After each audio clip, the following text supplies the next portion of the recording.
Hello छात्रों, आप सभी का स्वागत है आपका अपने यूट्यूब चैनल स्टार एजुकेशन पर। मैं लक्ष्मण सिंह लोधी आप सभी का स्वागत करता हूं। आपके लिए फिर से 11th फिजिक्स की वीडियो लेकर आया हूं। आज की वीडियो में हम घर्षण बल के बारे में अध्ययन करेंगे। तो आइए चलते हैं वीडियो की ओर और देखते हैं आज का हमारा वीडियो। तो आज का हमारा क्वेश्चन है, घर्षण बल को परिभाषित कीजिए तथा घर्षण बल की उत्पत्ति का कारण लिखिए। तो सबसे पहले हेडिंग बनाएंगे घर्षण बल। इसको इंग्लिश में बोलते हैं फ्रिक्शन फोर्स। तो क्या होता है घर्षण बल? तो साधारण तौर पर जब हम किसी ज़मीन पर चलते हैं तो हमारे पैर और ज़मीन के संपर्क के बीच में जो बल लगता है वही क्या कहलाता है? हमारा घर्षण बल। ठीक है, तो इसको फिजिक्स की भाषा में कैसे परिभाषित करेंगे? तो घर्षण बल परस्पर संपर्क में दो पृष्ठों के मध्य लगने वाला वह बल है जो संपर्क पृष्ठ के स्पर्शीय लगता है, यानी जब पृष्ठ को स्पर्श करेंगे तो उनके बीच लगता है, तथा उनकी आपेक्षिक गति का क्या करता है? विरोध करता है। आपेक्षिक गति का क्या करता है? विरोध घर्षण बल कहलाता है। ठीक है, फिर इसके बाद में आगे घर्षण बल के लिए आपको एक चित्र डायग्राम दिख रहा है ऊपर। क्या है इसमें? एक पिंड दिख रहा है और घर्षण बल दिख रहा है F। इस पिंड को हम आगे की ओर खिसकाएंगे तो इनके पिंड और सतह के बीच में जो बल लगेगा वो क्या कहलाएगा? हमारा घर्षण बल। अब घर्षण बल के कारण जो उत्पन्न होने के जो कारण है उसके बारे में डिस्कस करते हैं। तो घर्षण के उत्पन्न होने का कारण क्या है? घर्षण उत्पन्न होने का मुख्य कारण प्रत्येक वस्तु के पृष्ठ पर कुछ उठान तथा खांचों का होना है। मतलब उठाव मतलब ऊंचे नीचे, यानी गड्ढे, फिर सही है, फिर गड्ढा, यानी ऊंची नीचे जहाँ ज़मीन है वही उसका मुख्य कारण होता है घर्षण का। और ध्यान रखना, घर्षण अधिकतम सबसे ज़्यादा कहाँ पर होता है? खुरदरी जगहों पर। और कम घर्षण कहाँ पर होता है? चिकनी जगहों पर। तो जब सतह खुरदरी होगी, ऊंची नीची होगी, तो वहीं पर क्या उत्पन्न होगा? घर्षण। तो घर्षण उत्पन्न होने का मुख्य कारण क्या है? सतह का उठाव और खांचे। जो उठान की जगह पर उठाव करना है। ठीक है, चाहे पृष्ठ कितना भी चिकना क्यों ना हो, दो पृष्ठों को संपर्क में रखने से उनके उठाव और खांचे एक दूसरे में फंस जाते हैं।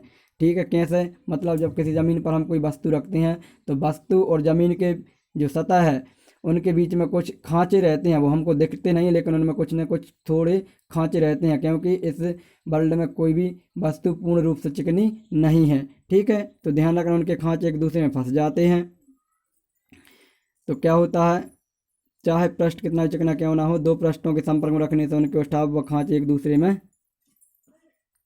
तो जिसके कारण जब बाह्य बल लगाकर एक पृष्ठ को दूसरे पृष्ठ के संपर्क में रखकर चलाया जाता है तो उन पृष्ठों के मध्य गति विरोधी घर्षण बल उत्पन्न हो जाता है। इस प्रकार घर्षण बल उत्पन्न होता है। ठीक है, जैसे आपको चित्र में दिख रहा है, सतह और उसके ऊपर एक क्या रख दिया हमने? पिंड रख दिया। जब इसको हम क्या करेंगे? धकाएंगे तो सतह और पिंड के मध्य में एक विरोधी घर्षण बल उत्पन्न हो जाता है। ठीक है, जो क्या करता है? इसकी गति का विरोध करता है। ठीक है, तो ध्यान रखना। फिर इसके बाद में नेक्स्ट आता है, हमारा नेक्स्ट टॉपिक बनेगा घर्षण से होने वाले लाभ तथा हानियाँ। तो घर्षण से क्या क्या लाभ हैं और क्या क्या हानियाँ, उनके बारे में हम अध्ययन करेंगे। तो घर्षण से पहले लाभ पढ़ते हैं। तो दो पदार्थों के घर्षण से हमें अग्नि प्राप्त होती है, यानी जब दो वस्तुओं को आपस में रगड़ा जाता है तो क्या उत्पन्न होती है? अग्नि उत्पन्न होती है। तो घर्षण से हमें एक लाभ है कि जब दो वस्तुओं को आपस में रगड़ें तो क्या होगा? अग्नि उत्पन्न। जैसे कि माचिस के ऊपर जब तीली को रगड़ा जाता है तो उनके बीच में घर्षण होता है और जिसके कारण उसमें चिंगारी उत्पन्न हो जाती है। फिर इसके बाद में यदि हमारे पैर और भूमि के बीच घर्षण ना हो तो हम चल नहीं पाएंगे, अर्थात फिसल फिसल कर गिर जाएंगे। ठीक है, अर्थात क्या है? घर्षण के कारण ही हम चल पाते हैं। ठीक है, तो घर्षण के एक लाभ क्या है? हमें चलने में फ़ायदा रहता है।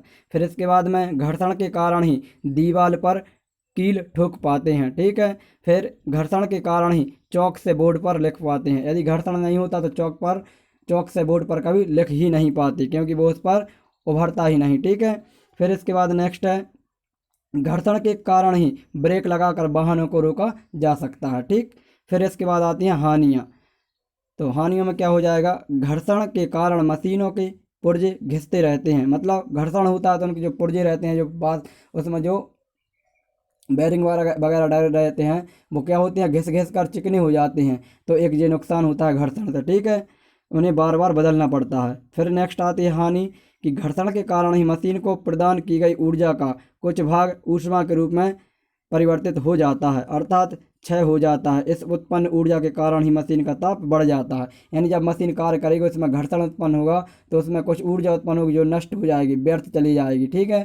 तो जिसके कारण मशीन का ताप क्या हो जाएगा, बढ़ जाएगा। जैसे जैसे मशीन गर्म हो रही है यानी समझ जाओ उसमें घर्षण उतना ही ज़्यादा उत्पन्न हो रहा है, उसकी ऊर्जा हानि उतनी व्यय हो रही है। फिर नेक्स्ट आती है, घर्षण के कारण उसमें कुछ ऊर्जा व्यय हो जाती है जिससे मशीनों की क्षमता कम हो जाती है, मतलब कार्य करने की क्षमता भी क्या हो जाती है, कम हो जाती है, ठीक। फिर नेक्स्ट आती है, घर्षण के कारण ही कार्य करने की क्षमता कम हो जाती है। जितना ज़्यादा घर्षण लगेगा उतनी ज़्यादा अपनी जो क्षमता है कार्य करने की वो क्या हो जाएगी, कम हो जाएगी, ठीक।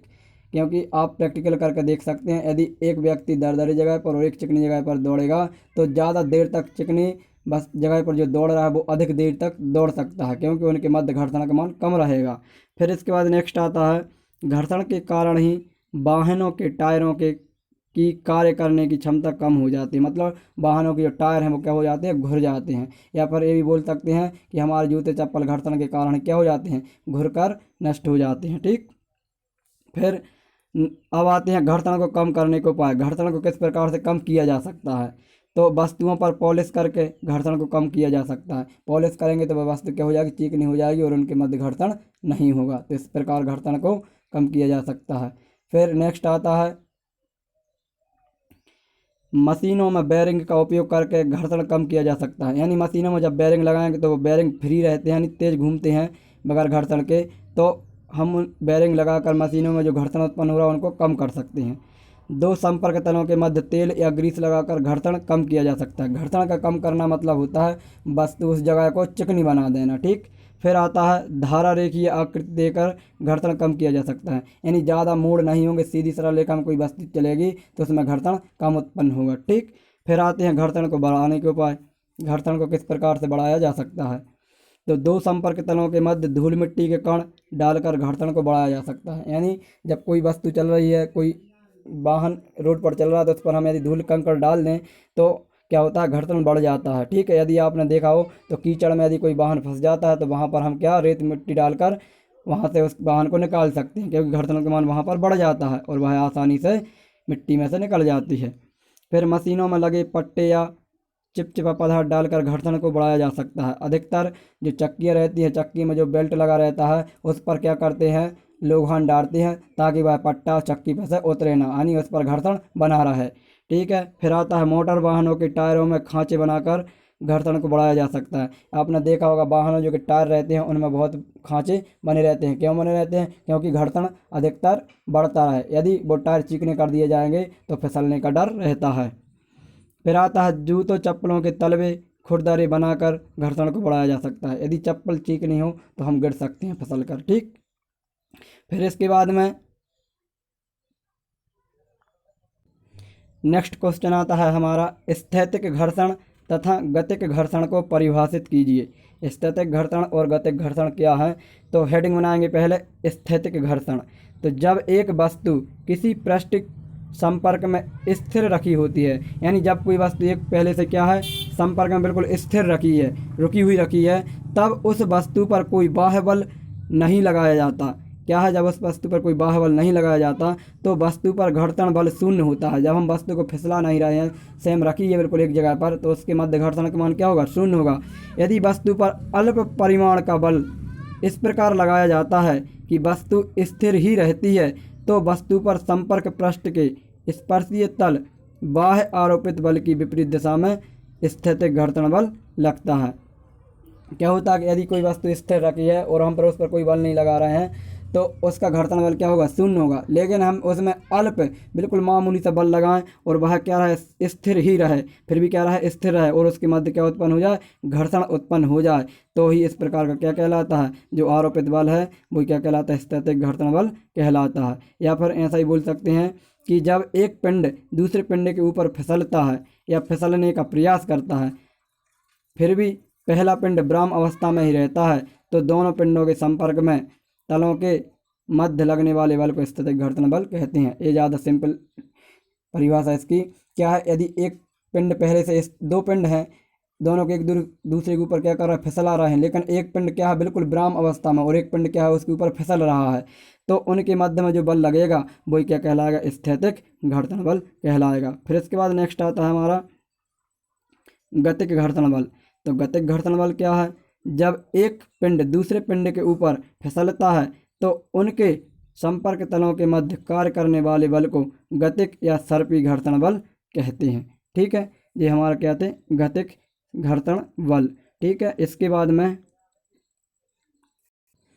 अब आते हैं सर्पी, गतिक या बेलन, और इसको बोलते हैं लोटनिक घर्षण में अंतर।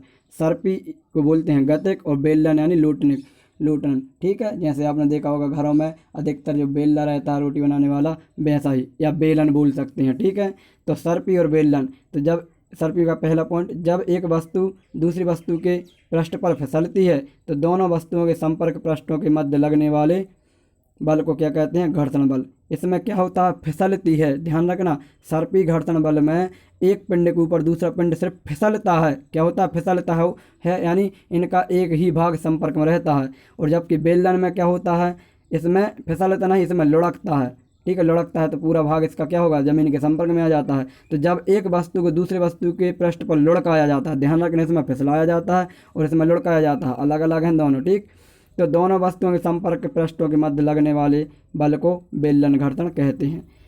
नेक्स्ट पॉइंट आ जाएगा हमारा, दूसरा हो जाएगा सर्पी का, फिसलने वाली वस्तु के पृष्ठ का सदैव एक ही भाग दूसरी वस्तु के संपर्क में रहता है, क्योंकि फिसला रहे हैं, जो भाग फिसला रहे हैं वही उसके संपर्क में रहेगा। ठीक है, और जबकि लुढ़काने वाली वस्तु पूरी लुढ़कती जाएगी तो पूरे भाग उसके क्या होंगे, संपर्क में आते जाएंगे। तो इसमें लिखाएंगे लुढ़काने वाली वस्तु के पृष्ठ के भिन्न भिन्न भाग दूसरी वस्तु के संपर्क में आते रहते हैं।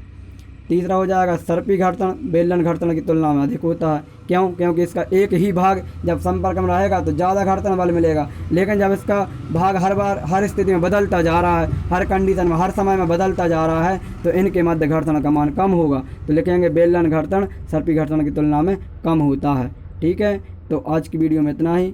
यदि आपको वीडियो पसंद आया हो तो प्लीज़ वीडियो को लाइक ज़रूर करें, बेल आइकन को प्रेस करें। मिलेंगे नेक्स्ट वीडियो में, तब तक के लिए जय हिंद, जय भारत।